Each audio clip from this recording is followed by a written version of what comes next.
From Daily Trust News Center, this is the News Hour. Tonight on News Hour, Buhari orders security agencies to rescue all kidnapped victims. APC explains rationale behind high nomination fees as PDP extends submission date for forms. Army recovers 517 arms, weapons in Plateau, Bauchi and Kaduna. Away from Nigeria, at least 16 dead as blasts rock Afghan cities.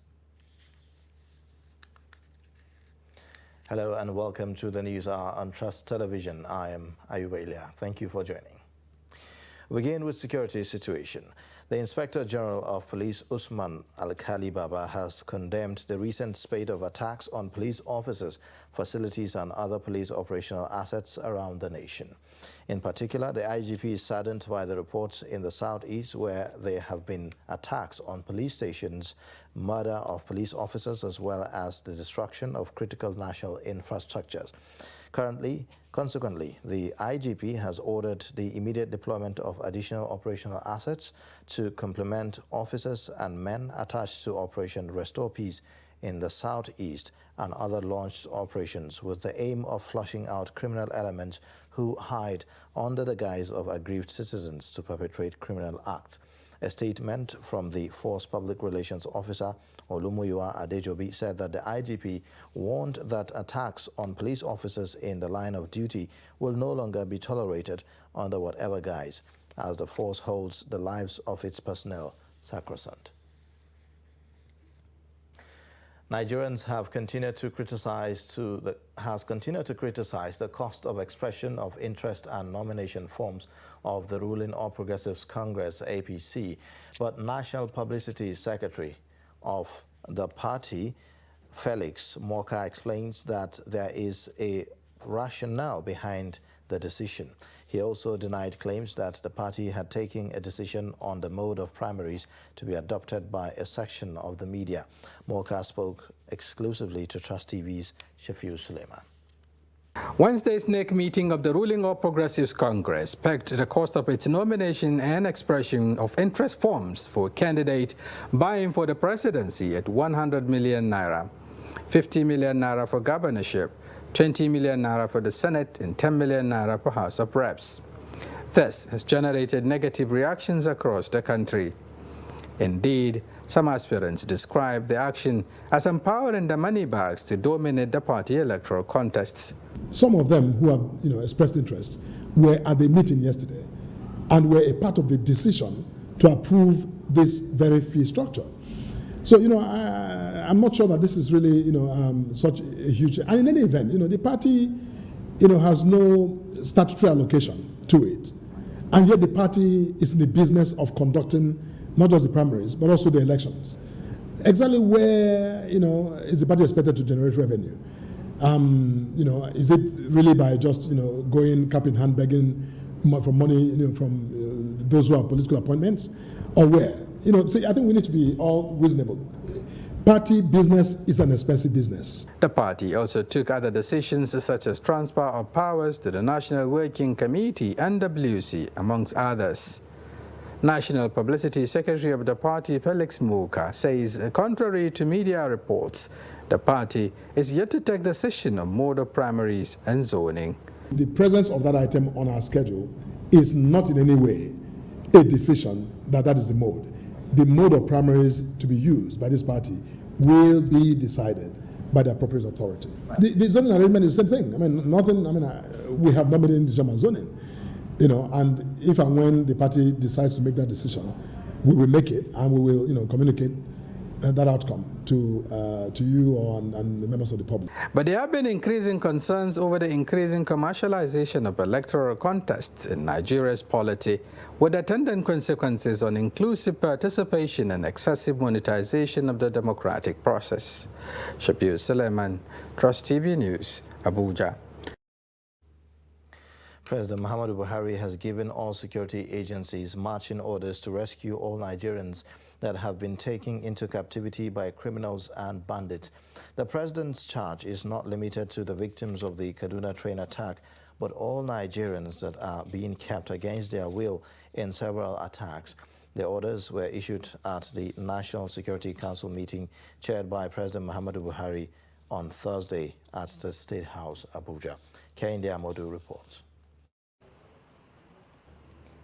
Heads of security agencies thronging in to meet with President Buhari have some good news from the way security threats have been contained in the northeast. But the president is not happy. Several Nigerians have lost their lives, while many more were either abducted or injured despite the progress made. This is because that clear and present danger has now shifted from the northeast to the northwest and north central.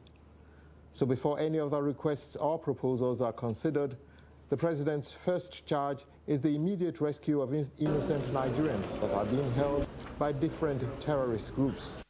Mr. President has directed all the operational and intelligence elements to rescue these innocent people immediately and unhurt. This is the basis on which other issues were discussed. Obviously, the service chiefs, the Chief of Defense Staff and the service... To start off, the level of security of the country's land borders must be upgraded. All of us know that we have problems of infiltration by virtue of the fact that we have a very large economy. It attracts a lot of people from outside, and they come in illegally, not just through the land borders, but also through the maritime borders. Of course, in the case of the maritime borders, a lot of things have been done in the last 1 year to secure the maritime domain. So we want to see how we can replicate that type of effort we put in the maritime domain on our land borders. The president has expressed sadness at recent incidents across the country in which several Nigerians lost their lives, while many more were either abducted or injured. The onus is therefore on security agencies to ensure that this is not just another condolence message, but a call to rise to the challenge. From State House, Abuja, Kehinde Amodu, Trust TV News. A governorship aspirant and former Director General of the Standard Organization of Nigeria, Dr. Paul Angia, has rejected the People's Democratic Party consensus arrangement. The PDP governorship aspirant, in a statement signed by his media coordinator, Clement Nsar, alleged that the process that produced the consensus candidate in Benue State is dishonest, not transparent, lacked merit, not in tandem with the relevant sections of the Electoral Act as amended, and did not reflect the popular will of the people. He therefore called on the leadership of the PDP to adopt a transparent, honest and democratically acceptable process of nominating candidates for the 2023 general elections using the guidelines provided in the Electoral Act. The People's Democratic Party, PDP, has again extended the date for its sale of nomination and expression of interest forms to Friday. This is contained in a statement by its National Publicity Secretary, Debo Ologunagba, in Abuja on Thursday.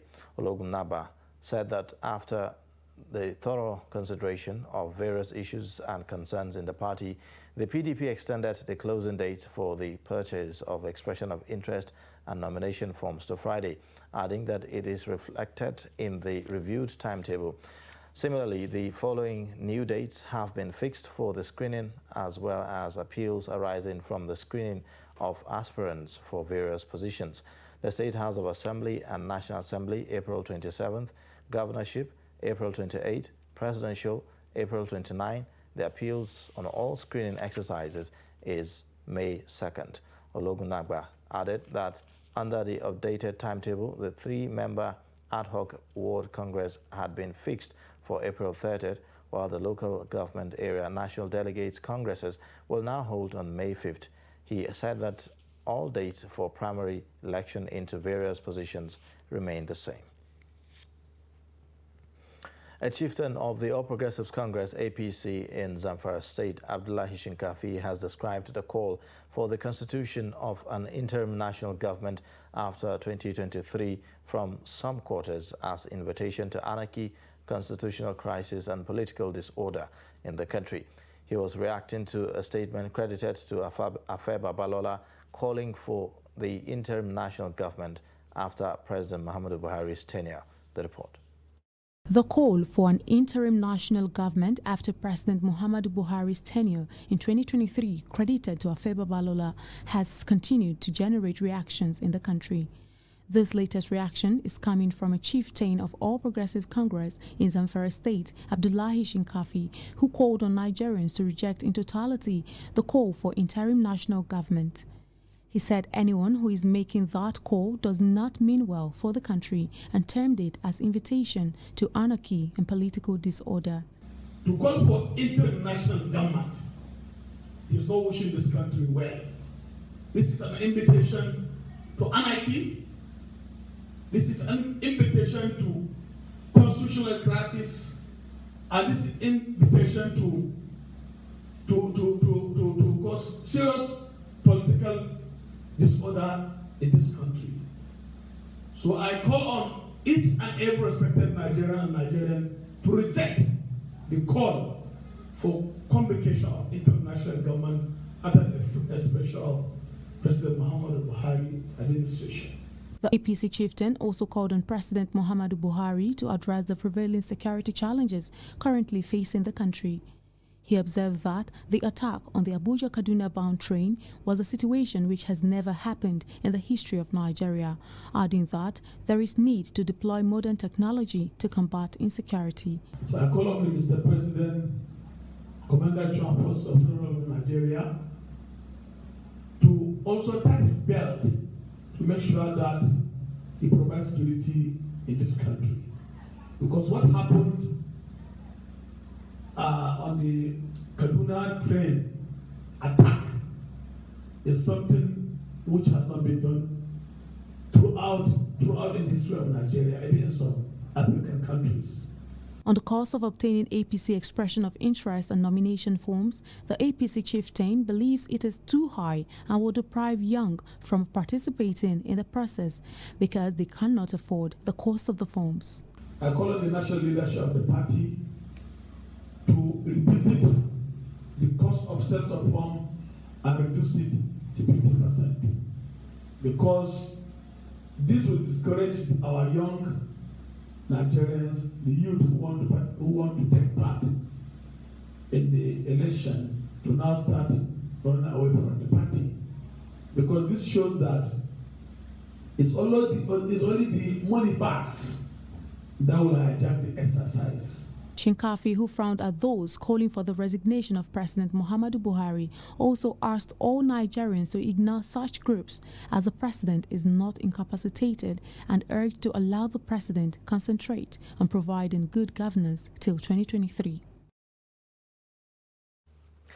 The Independent National Electoral Commission on Thursday maintained that the 2023 general election will hold despite the security challenges in the country.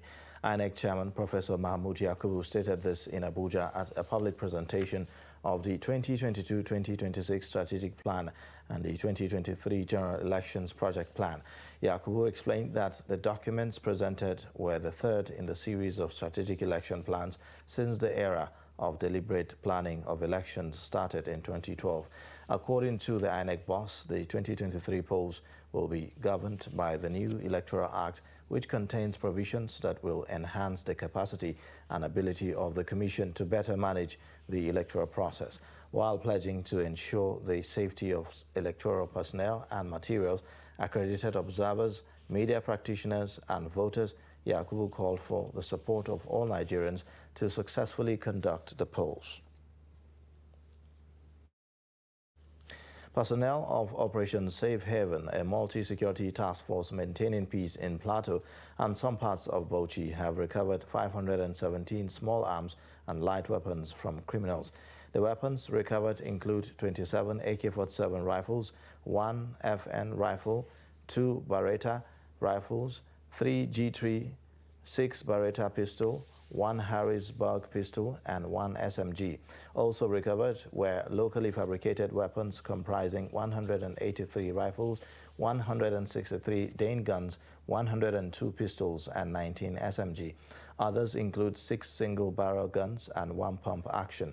The commander of the operation, who doubles as the general officer commanding 3 Division, Major General Ibrahim Ali, disclosed this during the handover of the weapons to the North Central Coordinator of the National Center for the Control of Small Arms and Light Weapons, Major General Hamza Bature, at the headquarters of the operation in Jos.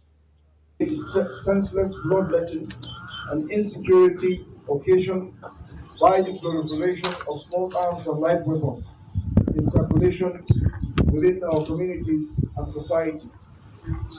The intent of the federal government is to ensure the mopping up of all illicit small arms and light weapons from the Nigerian society, as this would curtail the undue proliferation of small arms and light weapons in the country. As such, the National Center was established to institutionalize small arms and light weapons control at all levels of the polity and to mainstream illicit small arms and light weapons eradication efforts. The National Center also has the mandate of retrieving all recovered illicit small arms and light weapons in the holdings of all arms-bearing security agencies in the country. I therefore urge all members of the public to support the federal government in its effort to eradicate illicit arms in circulation and, by extension, promote an illicit arms-free society. Operation Safe Haven has continued to record tremendous success in stemming the tide of criminal attacks on communities and individuals in its area of operation. The leadership and troops of Operation Safe Haven have been employing both kinetic and non-kinetic approaches at community, local government, as well as state levels to ensure the mandate of the operation is achieved.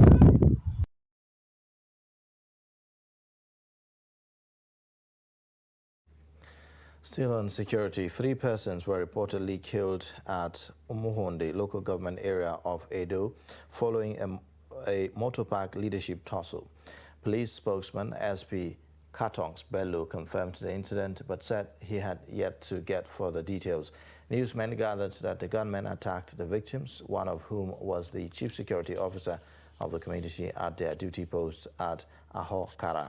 The deceased were collecting parking fees from vehicles when the gunmen opened fire on them, killing 3 on the spot. Armed men suspected to be Boko Haram insurgents have slaughtered 11 persons in fresh attack on Gaidam local government area of Yobe State.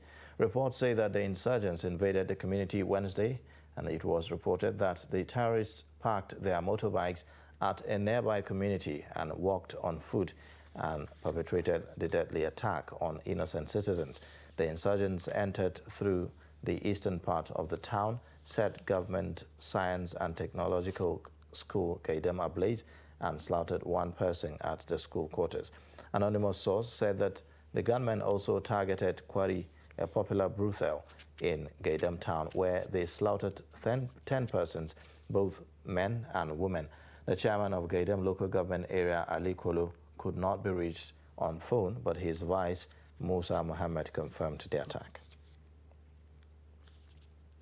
At least 6 children between the ages of 5 and 12 years have been reportedly killed by the Nigerian Air Force airstrike in Kureba community of Shiroro local government area of Niger State.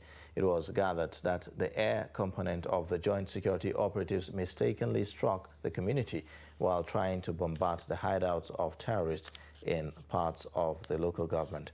Residents told Daily Trust that several houses were also destroyed by the airstrike that was conducted on Wednesday. The spokesman of Coalition of Shiroro Association, Salis Muhammad Sabo, said the incident happened in the morning when the children were fetching water from a motorized borehole within the community.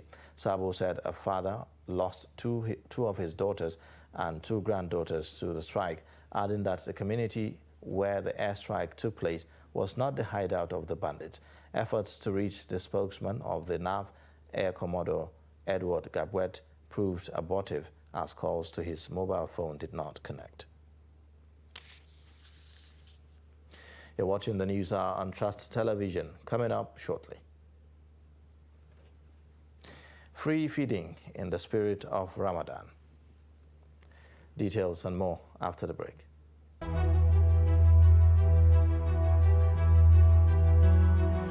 Plastic waste is a major environmental challenge in Nigeria. This has been the problem for most environmentalists, and not only in Nigeria but all over the world. Nigeria has recorded about 5,000 incidents of oil spill. All these incidents, were they discovered by your agency? We detect some.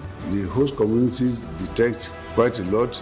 The oil companies themselves, through their surveillance agents, discover some. Because we have to put a lot of efforts on our part to make sure that we synchronize activities with that of the oil companies, working towards preventing the spill.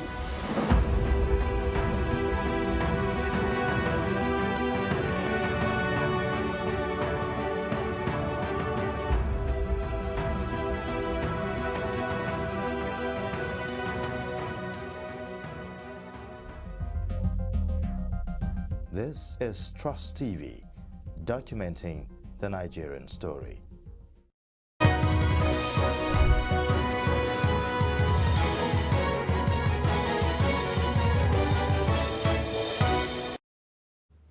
Thanks for staying here watching the News Hour on Trust Television. Here is a look at the top stories again. President Muhammadu Buhari has given all security agencies marching orders to rescue all Nigerians that have been taken into captivity by criminals and bandits. Plus, APC explains rationale behind high nomination fees as PDP extends submission date for forms. Moving on, 5 underage girls who were trafficked from Rivers State and used as sex slaves in a hotel at Aragba in Otukuto, Ogeli South local government area have been rescued by the Delta State Police Command, parading the victims at the state headquarters in Asaba. The police said that a middle-aged lady, Joy, from Patani Council, who is now on the run, trafficked the girls and forced them to swear an oath before engaging in prostitution. He disclosed that the victims are in the range of 10 to 15 years. Some of the victims who narrated their ordeal said that they were subjected to excruciating pains but could not speak because they were forced to swear an oath of secrecy.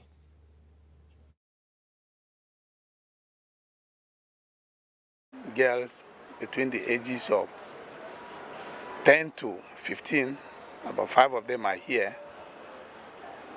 And with the principal that has already taken to flee, but I can assure you we are going to get her. Some of those underage girls that were arrested, by their ages, when you see them, you know clearly these are underage girls. The owner of the hotel, one Edwin Etereri, is on the run, but the wife, who was met also in the hotel, has been arrested. She's here alongside the girls. According to the girls, they were brought from Port Harcourt for the purpose of sex escapade. They make money for her. At the end of the day, she gives them 1,000 naira in the morning. If I no work, I no go eat from morning to night. Then if I want the amount of money when Tosima work, he go give me food done. If I no work the amount of money, he no go give me food. How much is the amount of money you're expected to work? Maybe like 10, like 15. So how many people supposed to, how much do they pay you for when the woman sleep with you, how much do they pay you? No payment. How much? Man. How much the person with the sleep with you they pay? Maybe like short time 1,000. Maybe a person will have pity. They go add like 1,000 naira for you.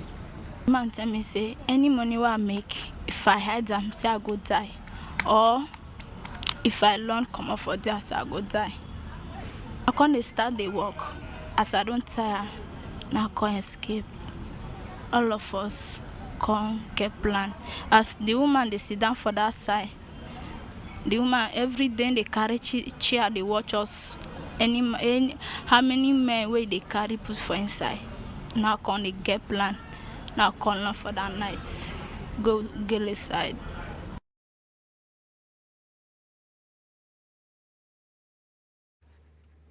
A lecturer at the Department of Mass Communication, Enugu State University of Science and Technology, Dr. Chidiebere Ezenwa, has tasked government at all levels to take necessary actions to address child malnutrition in Nigeria.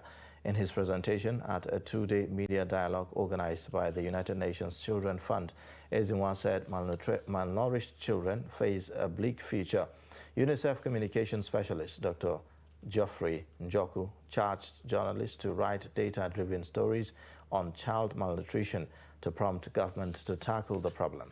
Also speaking, UNICEF Nutrition Officer Nkeru Ezenwa, in her presentation, called for concerted efforts to ensure delivery of high-impact nutrition intervention to ensure children grow well and thrive. Several rights of the child have been taken away from the child.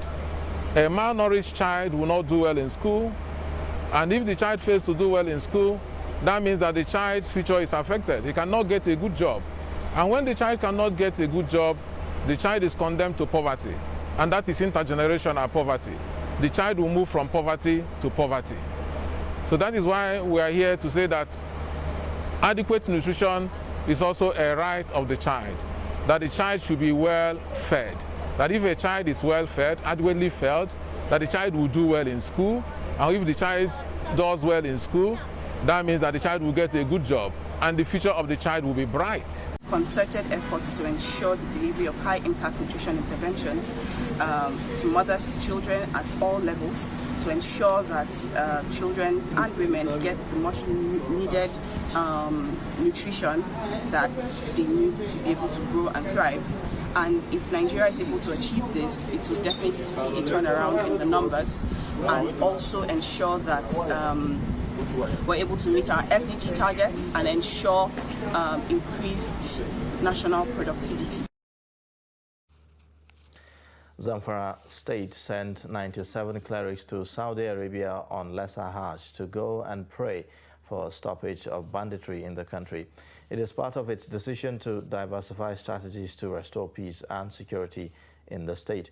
The clerics are to engage in prayer sessions in almost all strategic holy places of worship in the cities of Mecca and Medina, with a view to also restore peace in Nigeria in general.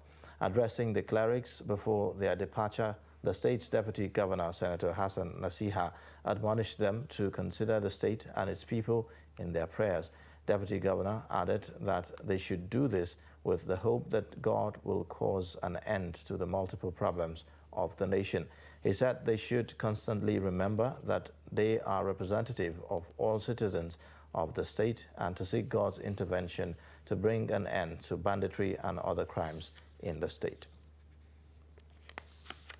Now, Ramadan, the 9th month of Islamic calendar, is observed by Muslims worldwide as a period of fasting, prayer, reflection, and giving in charity to earn reward from Allah.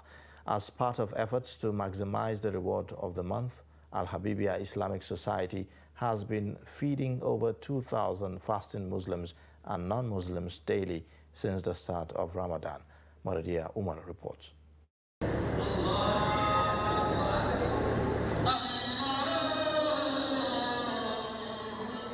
The sun is set and Muslims hurry to break their fast at the Al-Habibiyah Mosque in Abuja, the headquarters of the Al-Habibiyah Islamic Society. This faith-based organization feeds over 2,000 people daily in the month of Ramadan And this has been happening for over 10 years through its food bank project. Today, alhamdulillah, we shared about 2,000 meals in about 10 minutes. And in addition, we tried to make sure we put everything that is necessary together to prepare for the will-be our guests. They are very, very important. And when we pray, we do not eat all the volunteers until after we have served them. And they know that, and we ensure whoever comes in here will go home with food. The Society's National Chief Imam and Executive Director, Imam Fuad Adeyemi, speaks on the motivation behind the food bank project. The starting or the evolution of what we call Abia Food Bank itself started in 2004, where we were in the mosque in Wusetu then, before we moved to our permanent site here.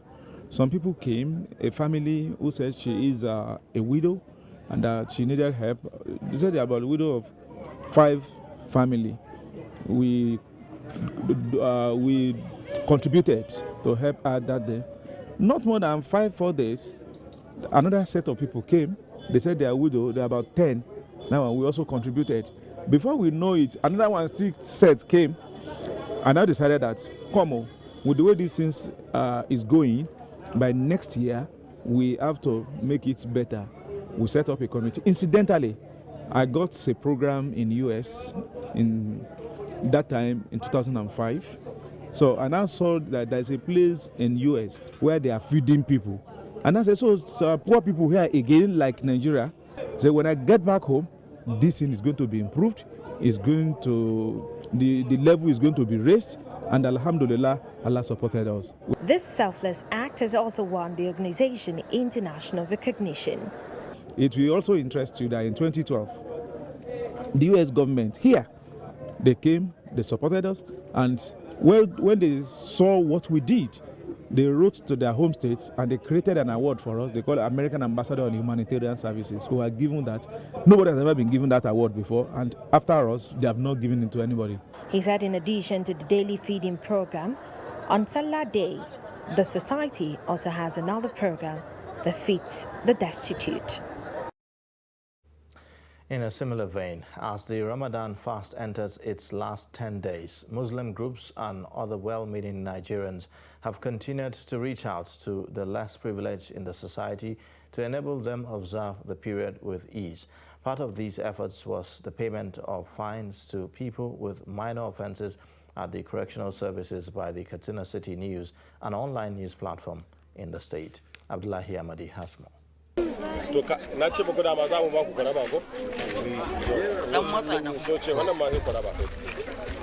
From the beginning of the month of Ramadan to date, the Katsina City News has mobilized members and other followers to contribute money and food items for onward distribution to orphans, widows, people living with disabilities and other less privileged members of the society.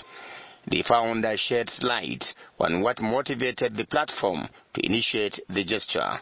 The idea started 3 years ago during the COVID-19 lockdown.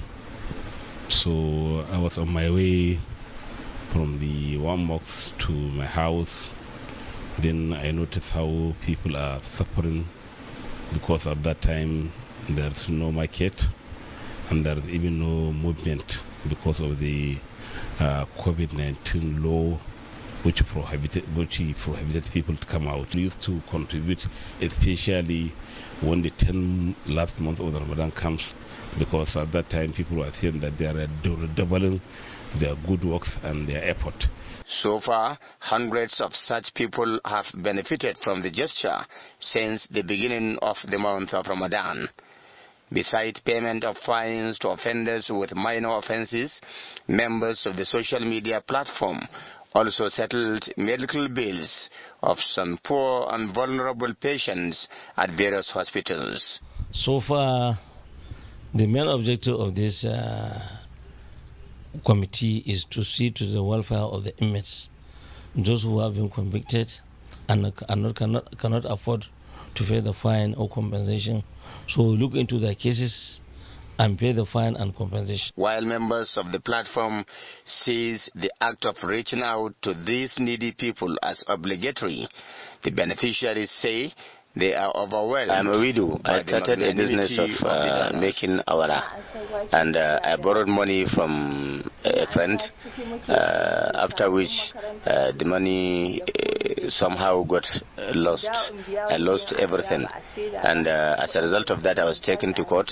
At the court I was jailed for 1 year with the option of payment of 67,000 naira fine. Shekaran jiya aka yi wai jiya aka ba da kuɗin an biya kuɗin 67,000.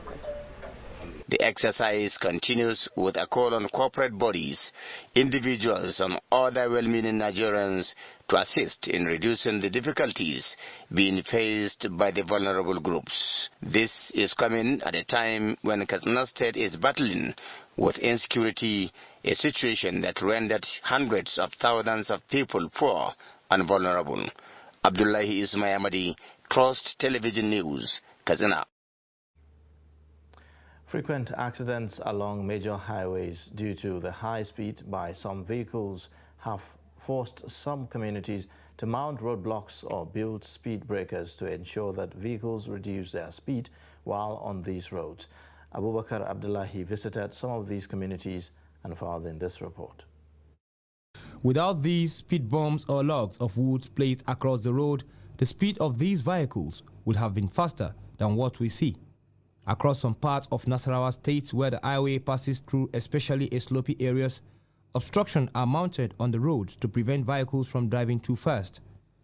Residents of these communities say they resorted these actions due to accidents that have claimed lives because of overspeeding. This road serves this community apart from cars, and the vehicles usually come in high speed, which has resulted to accidents that have killed our people. That is why we put the log of woods to force them to reduce their speed, because we use the road to and from our farms. We have lost so many people on this road, including adults and children. That is why we put these logs of wood. We are not many in this area, and continuous killing of our people will not be good for us. Before now, the structures were provided by the host communities, but recently, government have intervened. Other communities who are yet to benefit from government appealed for intervention to reduce the rate of accidents in the area. We want government to put speed breakers because the road is like an expressway where vehicles drive on a high speed. We are doing this without government approval, but we want the government to assist us to put speed bumps here. While communities where the speed bumps were being built are happy for the reduction in traffic crashes, motorists, on the other hand, decry the reduction in the time of reaching their destinations, as they can no longer drive as fast as they used to. Efforts to hear from the Office of the Federal Ministry of Works and Housing in Lafia, which has the responsibility of looking after these roads in the state, proved as the controller was said to have gone field work. We'll now take a quick break. The news hour continues shortly. Please stay with us. My name is Tope Fashua. We'll be speaking economics, business, finance, sociology, and politics, all with an aim to contribute our best quota to the upliftment of our fatherland, Nigeria. So what do you think is wrong with our fiscal policy in Nigeria? A lot of things are wrong. First, I think we have issues with our budgetary plan, which serves as the foundation of the fiscal policy. I mean, federal government's budgetary plan. Is it true that decentralized banking seeks to eliminate central banking, and how? Well, in theory, decentralized finance is actually designed to have the potential to eliminate central banking, but I would say decentralized finance is or does not currently have the potential to eliminate central banking.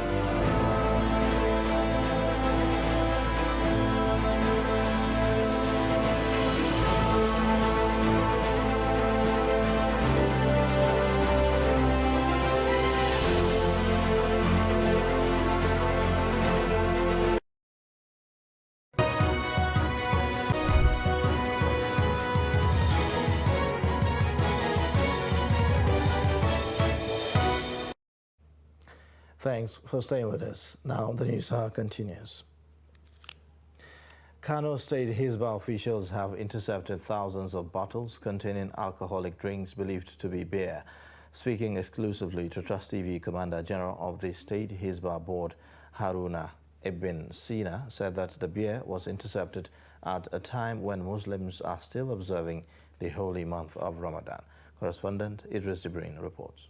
In Kano State, the Nigeria Center for Islamic Learning and Scholarship, the production, supply, distribution and consumption of alcohol are strictly prohibited, and Hisbah officials have the responsibility of monitoring and enforcing compliance. Following a special surveillance and operations during the month of Ramadan, Hisbah officials intercepted over 3,000 bottles of alcohol believed to be beer being transported to the city.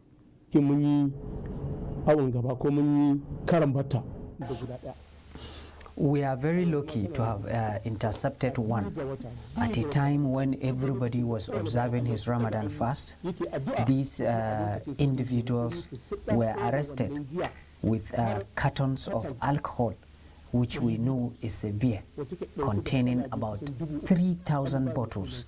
It is here. We have arrested it already, and as soon as investigation is completed, we are going to charge them to court. I can tell you that we will not allow this to continue. Taking of beer or supplying it in Kano is strictly prohibited by the law of Kano State, and we shall continue to mount pressure on those who are bringing it into our city. As Ramadan fast continue, Hisbah confirms a significant reduction in the number of people who are deliberately not observing the fast. This is largely due to a massive sensitization and awareness programs by the agency. Actually, there are people who, without any excuse, of maybe health-related problem or any other condition stipulated by Islam not to fast during this very important period, will just decided not to fast. We have many of those people here in Kano, and unfortunately I must tell you that whenever we see those kind of people, we don't allow them.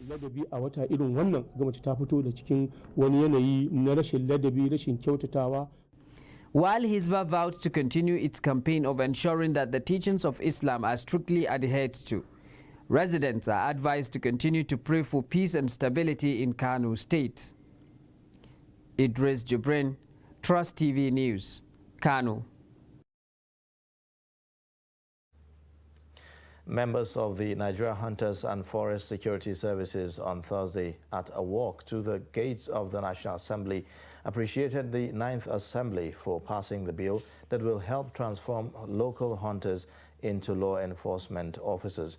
Passage of the bill followed the consideration on an adoption of the report by the Senate Committee on Interior. As a follow-up to the passage, the group is appealing to President Muhammadu Buhari to give assent to the bill to formally legalize their operations. Trust TV's Aisha Salihu has more.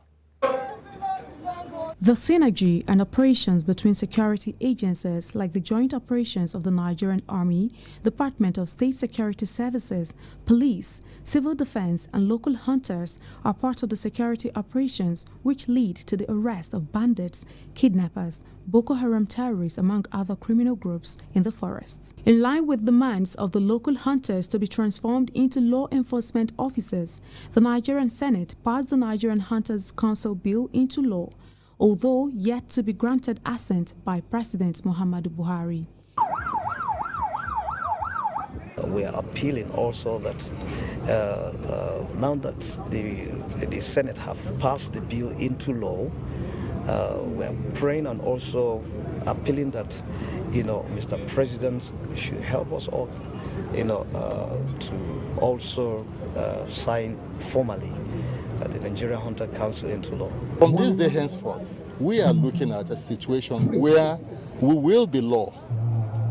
And if we are law, we will be able to do better than we are doing now. We have our kind of rifle, they are locally made, you understand, and we have been using it from time immemorial. We have been using it to ransack bandits. as poorly manufactured as they could be. But if government steps in and now says, okay, this is what we can give you as a better weapon, and then they train us better on that, I think that would be better. Members of the group further clamored for the implementation of elements contained in the newly passed bill to keep up the fight against insecurity in the country. Over 250,000 members of the Nigeria Hunters and Forest Security Services scattered across the country require mobilization of resources, equipment, and tools to help combat the almost overwhelming security challenges posed by criminal elements within the forest regions of the country.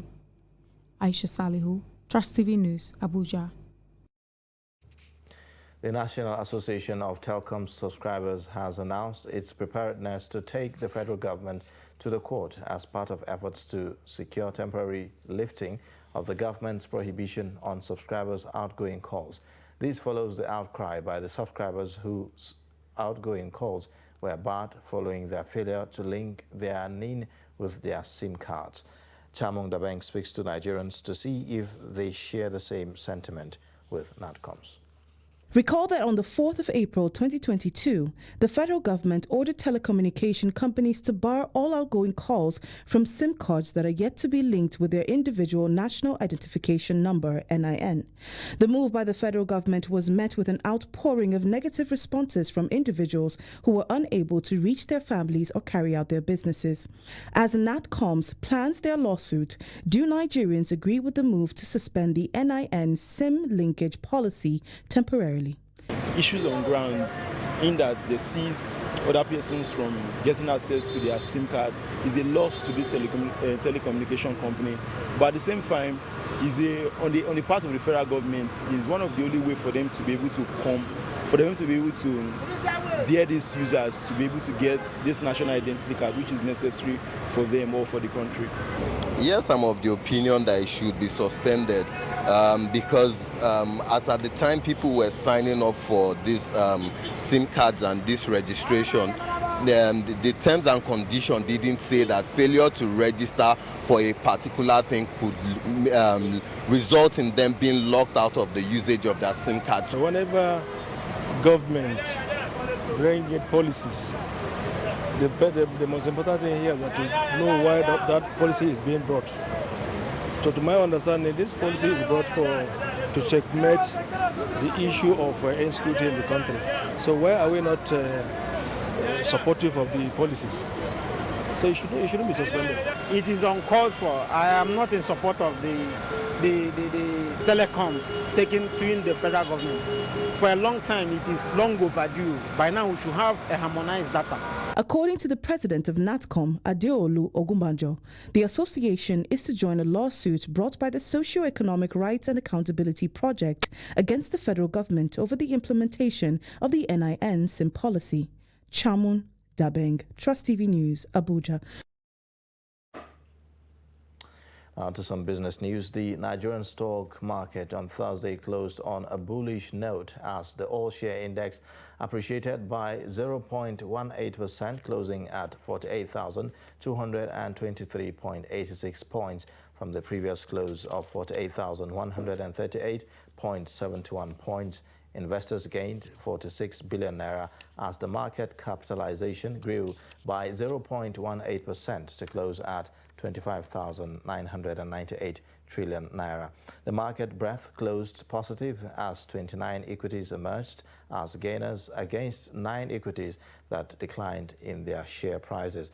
Berger Paints and Etana PLC led other gainers with 10% growth, closing at 7 naira and 6 naira respectively. SCOA led other price decliners as it shared 9.77% of its share price to close at 1 naira.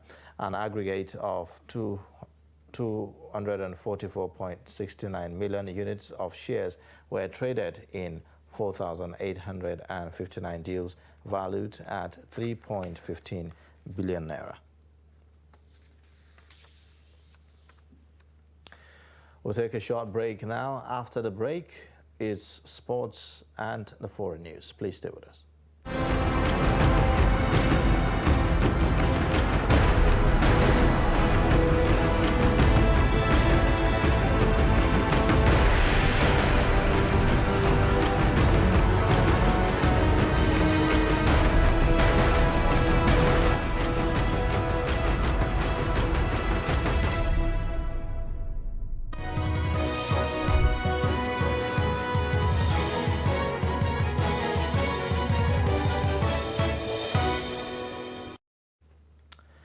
Thanks for staying. Let's take a look at stories from the foreign scene now. At least 16 people were on Thursday killed by a bomb blast in 2 Afghan cities, including 12 at a Shiite mosque in Mazar-e-Sharif, claimed by the Islamic State group. Grisly images of victims being carried to hospital from Sheikh Dokat Mosque in Mazar-e-Sharif were posted on social media. He said 12 people were killed in the blast and 58 wounded, including 32 in serious condition in Kunduz. At least 4 people were killed and 18 wounded by a blast. Police spokesperson Obaidullah Abedi told AFP was caused by a bicycle bomb targeting a vehicle carrying mechanics working for the Taliban. On Tuesday, 2 blasts outside a school in a Shiite neighborhood of Kabul killed at least 6 people and wounded 25 others. No group claimed responsibility for that attack. United States President Joe Biden on Thursday announces an additional $800 million security assistance package for Ukraine. Biden says the aid, including heavy artillery weapons, ammunition, and tactical drones, will be sent directly to the front lines of freedom, adding that it will help Kyiv in the fight against Russian forces in the Donbas region. Meanwhile, Russian President Vladimir Putin orders his troops not to storm the Azovstal steel plant, where the last group of Ukrainian fighters in Mariupol are holding out.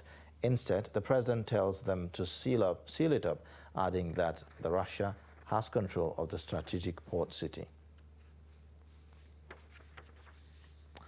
Queen Elizabeth celebrated her 96th birthday at her Sandringham estate on Thursday as gun salutes rang out across London and Windsor, and military bands played Happy Birthday.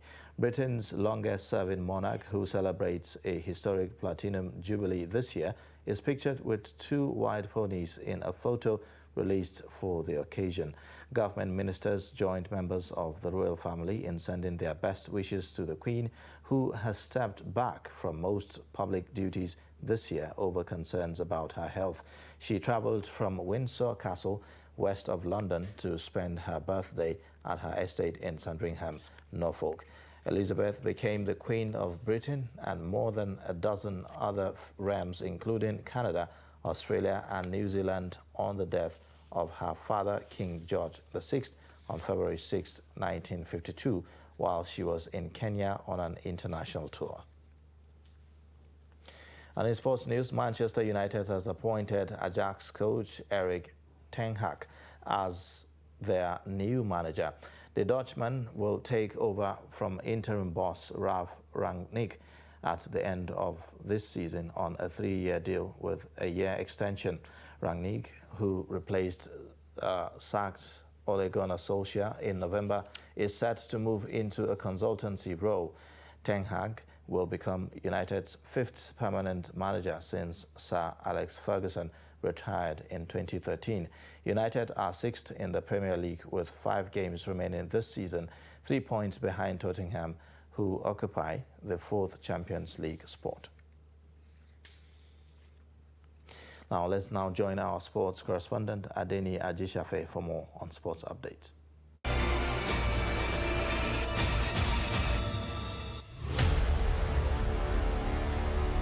5 Team Nigerian female cyclists are in Glasgow, Scotland for UCI Nations Cup, an event that pedals off on April 24th and double as Paris 2024 Olympic qualifiers. Cyclists led by Cycling Federation of Nigeria Secretary General Makpaliu Sharma includes Ese Ekpeserai, Tawakalitu Yekin, Mary Samuel, Grace Ayuba, and Treasure Cousin. Other members of the contingent to Glasgow are Italian coach approved to assist Nigeria for Olympic qualifiers by World Cycling Ruling Body, Vincenzo Sessi, Coach Angela Okoro, and mechanic Awalu Yakubu. The team had camped for 47 days in Abuja under Coach Sese. And in football, head coach of Nigeria under-20 team Ladan Bozo says Flying Eagles will play 3 friendly matches with 3 different Nigerian Professional Football League teams as part of preparation ahead of 2022 West African Football Union WAFU B competition to be hosted by Niger Republic. to assess the qualities of players to be selected for the championship. Bozo, however, frowned at the decision of some players taking excuses to leave camp for league matches. Nigeria Under-20 Flying Eagles will participate in Wafu B tournament taking place in Niamey, Niger Republic in 2 weeks. That's Sport News. I am Ademi Ajisofe.